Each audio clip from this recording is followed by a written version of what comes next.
Welcome to MSU Today.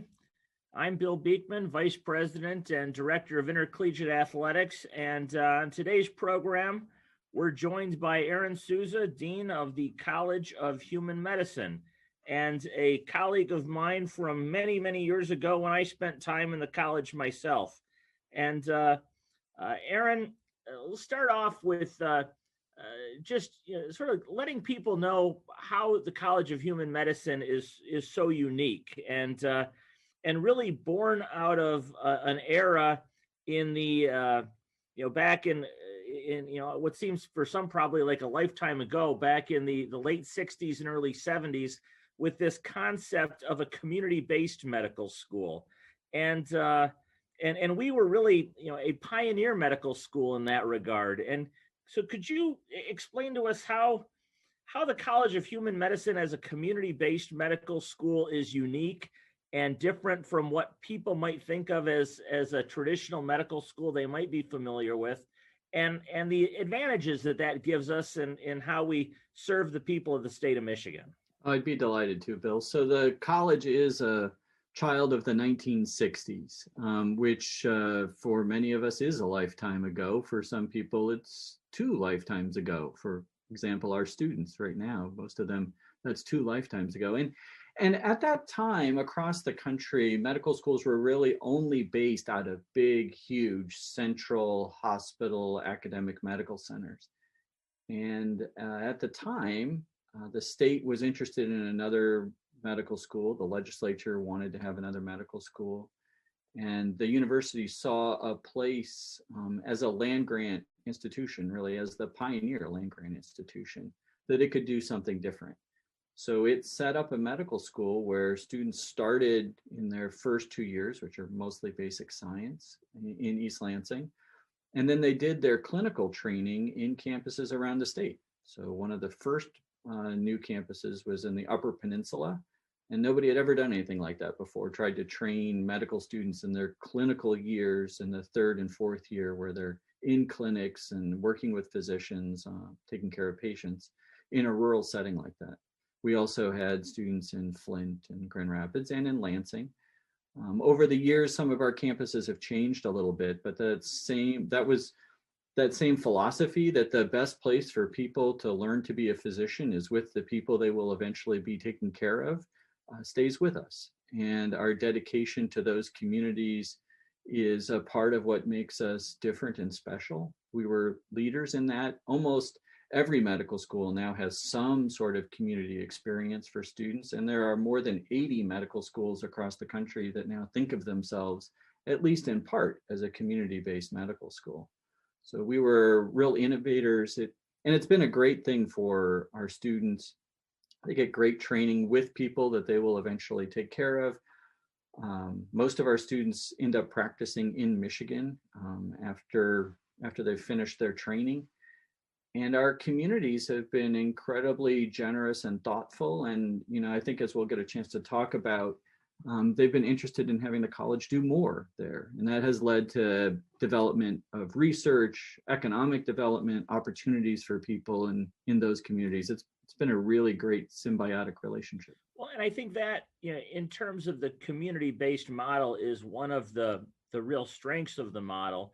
On the one hand, we're teaching students across the state of Michigan, and yet a student in Marquette, for example, gets the same baseline education that a student in Flint gets, or in Grand Rapids or Lansing or elsewhere. But it's sort of the best of both worlds, because then, depending on what community we're in, it seems as though we sometimes have unique points of emphasis in those communities.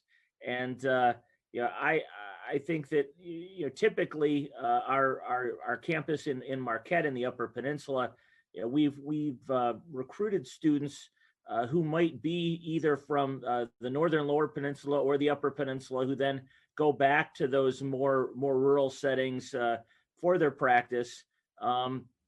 But to me, one of the more interesting developments of the last decade has been the public health work that we do in Flint, and sort of in a I was going to say a perfect storm. It was sort of maybe the reverse of a perfect storm. I don't know, but in terms of the tragedy that really occurred there with the Flint water crisis, we were as a medical school in the city of Flint with a public health focus, prepared to help the people of that community in a unique way. And so, could you share with us a little bit about the unique public health mission of the Flint campus? Yeah, absolutely. And you're so very right that each community has its own sort of flavor or our own relationship with the people in that community. In Traverse City, Midland, and the Upper Peninsula, it tends to be with a rural focus. And in Flint, a little bit more than about 15 years ago, we really started working with Flint and the C.S. Mott Foundation on what kinds of development that we could do there. And everybody sort of landed on a public health focus and importantly, a focus on community-based participatory research.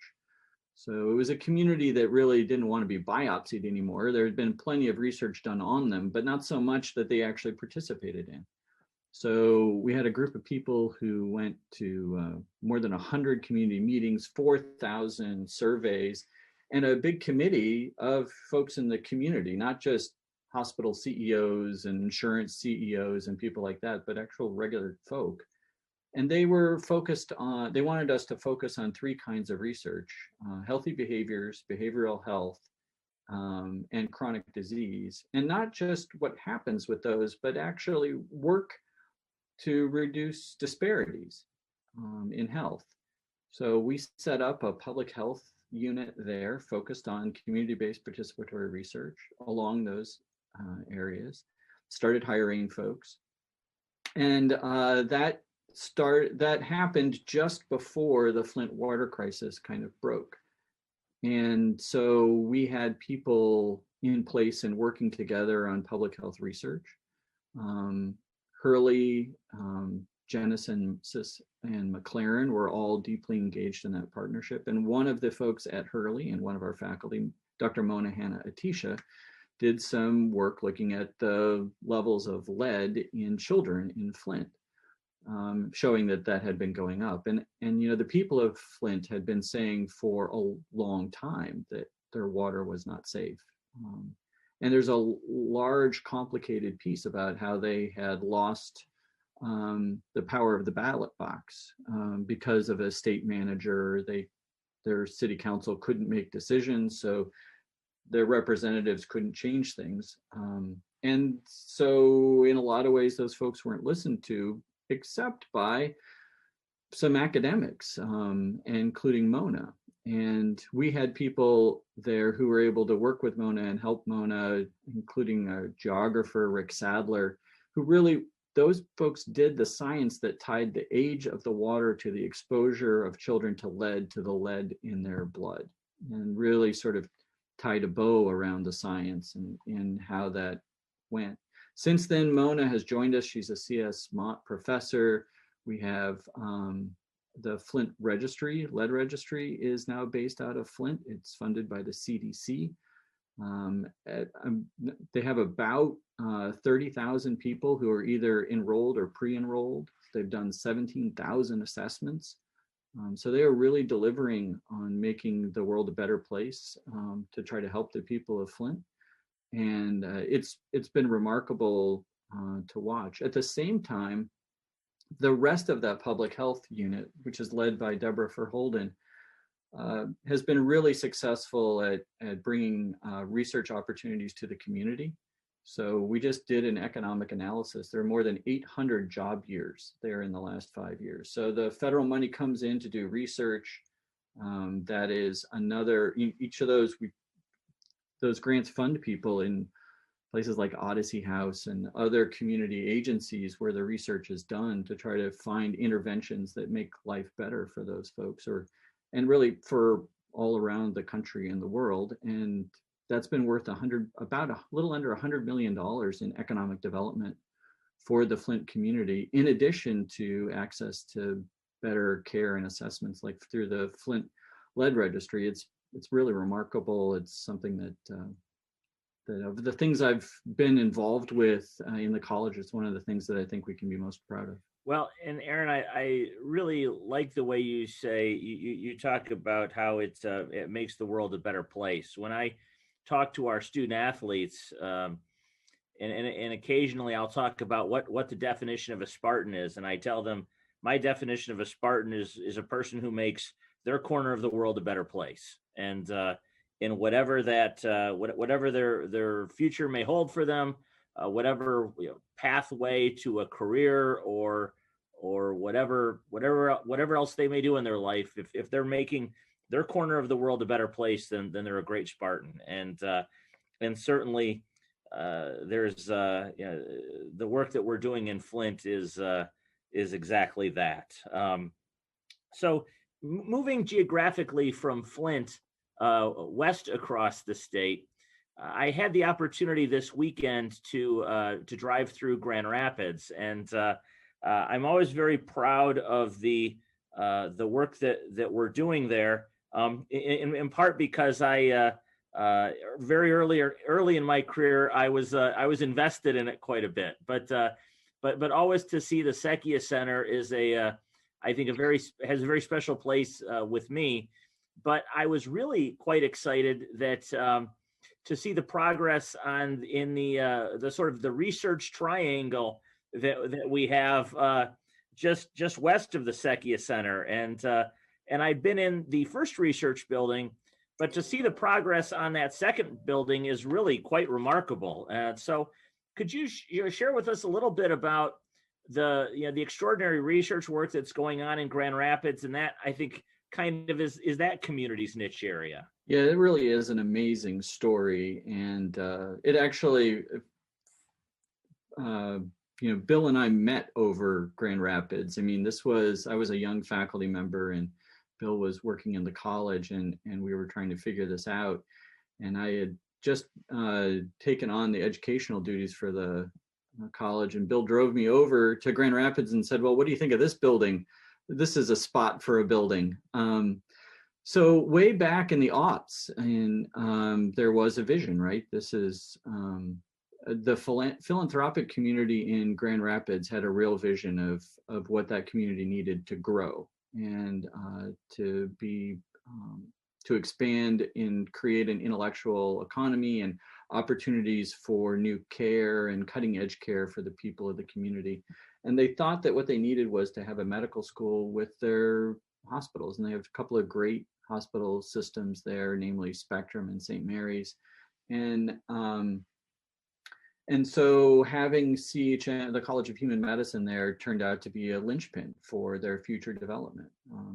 The university acquired some airspace, which is where the Secchia Center is, named after Peter Secchia, who was a great friend of the university and the college. And then land down below that, if you know Grand Rapids, where the old Grand Rapids press building was, and along the river. And that land down below at the bottom of the medical mile is where we put our first research building. Now the Doug Meyer Medical Innovation Building is, the walls are all up, and that is the largest single individual gift to the college. Was Doug Meyer's really generous gift to try to put in a radio pharmacy there, which will be a cutting edge piece of technology to help people in that community, as well as help us push science to new ways of diagnosing and treating cancer and other diseases. So as time has gone by, there's yet another building there. It will be a building just on Monroe Avenue that Paragrow will be in. And the last couple of buildings are public-private partnerships. So MSU is not, the state is not paying for those buildings. MSU is not paying for those buildings. Those are partnerships with private development that they build buildings that people are leasing to move into, with jobs coming to downtown, as well as cutting edge science and partnerships with the university and the college. It's remarkable work. It's one of the things that Norm Beauchamp, dean before me, had done at the University of Washington, and then since put together with Jerry Koyman and some other folks in Grand Rapids. It's when you think about the 15 years, or I guess almost 20 years since we started that work, it is really astonishing to see what has developed there. And it's been huge for the community. It's hundreds of millions of dollars in jobs and grants and development. It's been a great success. And it really is extraordinary. And there's a little building that sits kind of across the street from the Van Andel Institute.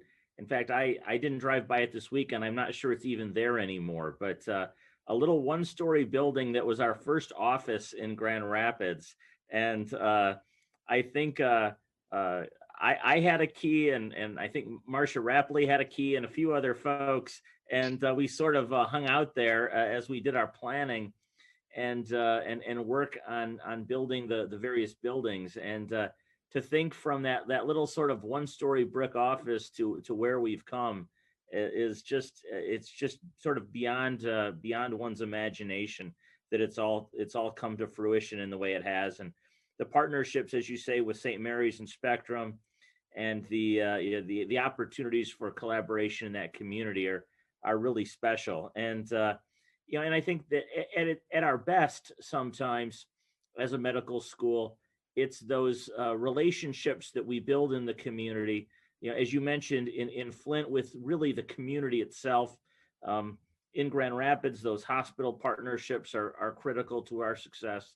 And it was really, really exciting to see the college announce its most newest relationship, I guess, with the Henry Ford healthcare system in Southeast Michigan. And so, what do we, as that's just getting off the ground, what do we expect to come from that, and what are the unique aspects of that relationship that we should know about? Yeah, I think that it gets to really the way the college is put together and its relationship with hospitals and how the health economy works. So in a traditional big academic medical center, the clinical work of a hospital often helps the research work happen, and the research work and education work, and that cycle, then through more research and education, more patients come, and that helps the clinical operation. And that turns into really a very powerful engine of discovery and opportunity for students and patients, and it's economically good for the community as well. The College of Human Medicine and Michigan State don't own hospitals. So the downside of that is we don't have that natural cycle to reinvest into research. The good news is we don't have a hospital to fill. So people build, a $900 million hospital, they've got to make sure they've got enough patients in there, or else they can't pay the bills. And we don't have that requirement, which makes it a lot easier for people to partner with us, because we don't have to compete with them on in the clinical enterprise. Henry Ford, I think, views their future success as tied to being able to bring in cutting edge clinician researchers and scientists so that their patients have access to the best care in the world. And a part of what those kinds of physicians look for is an academic environment. And I want to be clear, Ford has an academic environment, but they don't have the traditional parts of a university academic status, so that if you want that, and you want to become a chair, or you want to become a dean, or you want to develop in those circles, sometimes those institutions, it's a little more difficult to be successful. So having a university like Michigan State, and this is absolutely a partnership between not just the college, but the rest of the university and Henry Ford, having that university relationship is really important to Ford. For us, it's the opportunity to hire more folks in research and more opportunities for students. And so it's really clear from the development agreement, which is public, that one of the first areas is going to be work on cancer and hiring researchers in cancer. I think that will be a great development for the university to be able to bring in people to work on that. And that will help Henry Ford, and then there are some other areas that they're also interested, whether it's in neuroscience or public health or epidemiology. And So I think it's a great opportunity for the university to develop, because we get to participate in a bit of that clinical research education cycle that has been so important to academic medicine across the country and around the world. And when you look at things like the basic science behind COVID vaccines and COVID testing and things like that, it comes out of that cycle. Our ability to handle new diseases or make a difference for people with diseases that have previously been untreatable comes out of that cycle. So, Aron, we've talked a lot about the community-based model at the College of Human Medicine at Michigan State. We've talked about how that has an impact on people from the Upper Peninsula to the people of Flint through our campus there, Grand Rapids, Metro Detroit, and Henry Ford, really throughout the state. But one of the questions I got a lot when I was in the college and we were working on the initial expansion to Grand Rapids was some anxiety from the people of the Lansing community who we've been serving for so many years, that we might be leaving Lansing and not able to serve this community as well as we once had.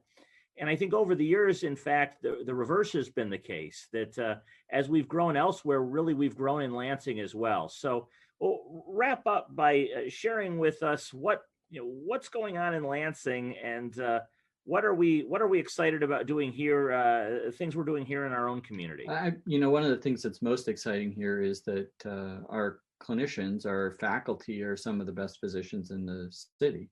So the neonatologists that treat kids at Sparrow, which is one of the best neonatal care units in the state, those are MSU people.